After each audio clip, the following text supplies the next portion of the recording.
Assalamualaikum warahmatullahi wabarakatuh. Perkenalkan, saya Siti Fatima dengan NIM E281200006 dari kelas AGT 1. Di sini saya akan menjelaskan tentang pengaruh kompos terhadap sifat fisika tanah. Pertama, ada peran kompos pada tanah. Bahan organik yang rendah akan menyebabkan kualitas fisik tanah tidak baik dan akan menyebabkan tanaman tumbuh tidak optimal karena perkembangan akar tanaman akan terganggu.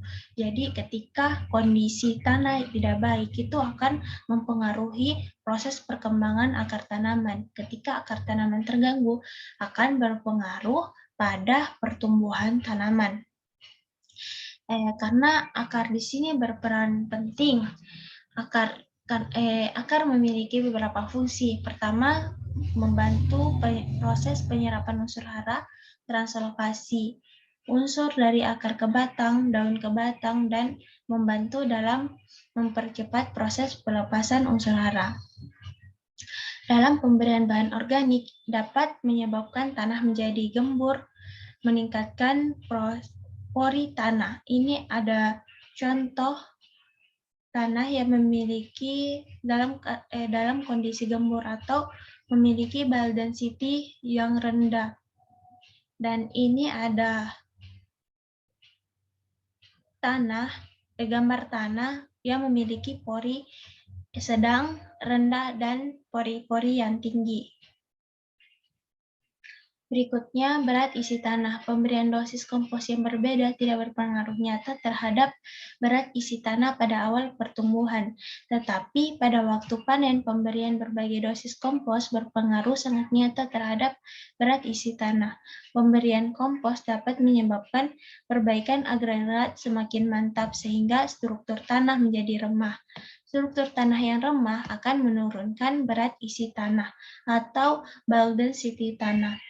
Berikutnya ada pori tanah. Pemberian dosis kompos yang berbeda berpengaruh nyata terhadap pori makro, meso, dan mikro tanah. Sedangkan pada awal pertumbuhan generatif tidak berpengaruh secara nyata. Maksud dari pertumbuhan secara generatif di sini adalah tanaman yang dalam kategori fase berbunga sudah masuk ke dalam tahap pembungaan bunga. Berikutnya, hubungan bahan organik dengan pertumbuhan tanaman. Bahan organik memberikan dampak positif atau dampak yang baik terhadap pertumbuhan tanaman. Bahan organik dapat meningkatkan dan menyediakan unsur hara baik makro maupun mikro bagi tanaman sehingga tanaman dapat tumbuh subur karena ketersediaan unsur haranya terjaga. Unsur hara makro di sini adalah unsur hara yang dibutuhkan tanaman dalam jumlah yang banyak. Contohnya seperti nitrogen, fosfor, kalium, magnesium, dan sebagainya. Sedangkan unsur hara mikro di sini contohnya seperti boraks, mangan, molybdenum, dan sebagainya. Itu dibutuhkan tanaman dalam jumlah yang sedikit. Unsur hara dan air tanaman akan diserap oleh akar untuk pertumbuhan dan perkembangan tanaman. Perkembangan akar yang sama akan menyebabkan unsur hara dan air yang diserap juga sama sehingga pertumbuhan tanaman akan seragam. Jadi maksud dari pertumbuhan tanaman seragam ini adalah tinggi dari batang tanaman itu sama. Ini ada foto contoh tanaman yang memiliki pertumbuhan seragam. Dia memiliki tinggi yang sama.